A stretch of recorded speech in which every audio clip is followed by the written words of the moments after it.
Advanced courses తో పాటు first year నుండే campus recruitment training leading companies లో 13,000 plus placements with 13.5 lakhs highest package. ప్రస్తుతం రీల్స్ చేయడం ట్రెండ్ గా మారింది. సోషల్ మీడియాలో లైకుల కోసం కొందరు, ఫేమస్ కావాలని మరికొందరు రీల్స్ లో విన్యాసాలు చేస్తూ ఉంటారు. కొన్నిసార్లు వారి రీల్స్ పిచ్ పీక్స్ కు చేరుకుంటుంది. వారు చేసే సాహసాలే వారి ప్రాణాల మీదకు తెస్తుంది. తాజాగా ఇక్కడ కూడా ఓ మహిళ రీల్స్ పిచ్చి ప్రమాదానికి దారితీస్తుంది. నీటిలో దిగి రీల్స్ చేయబోయి పట్టు తప్పి ప్రాణాలు కోల్పోయింది.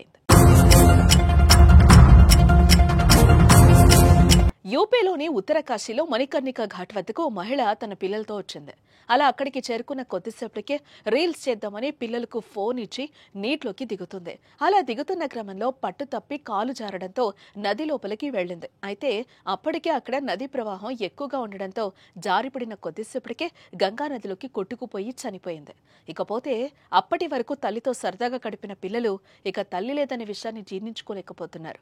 తల్లి నీటి ప్రవాహానికి కొట్టుకుపోతుంటే మమ్మీ మమ్మీ అంటూ వారు పిలుపులు సోషల్ మీడియాలో వైరల్ గా మారాయి. రీల్స్ టిక్ టాక్ చేయడం తప్పేం కాదు, కానీ అది శృతి మించనంత వరకే. ఇలా విన్యాసాలు చేస్తూ ప్రమాదకర ఘటనా స్థలంలో రీల్స్ చేస్తూ ప్రాణాలు కోల్పోతున్న ఘటనలు, రీల్స్ మోజులో హద్దులు దాటే వారికి ఓ గుణపాఠం కావాలి. ఇప్పటికైనా రీల్స్ చేసేటప్పుడు కొంచెం ఆలోచించి చెయ్యండి. మీకోసం మీ కుటుంబం ఎదురు చూస్తుందంటూ ఈ వీడియో చూసిన కొందరు కామెంట్స్ చేస్తున్నారు. ఇక ఈ వీడియోపై మీ అభిప్రాయాన్ని కామెంట్ రూపంలో తెలియజేయండి.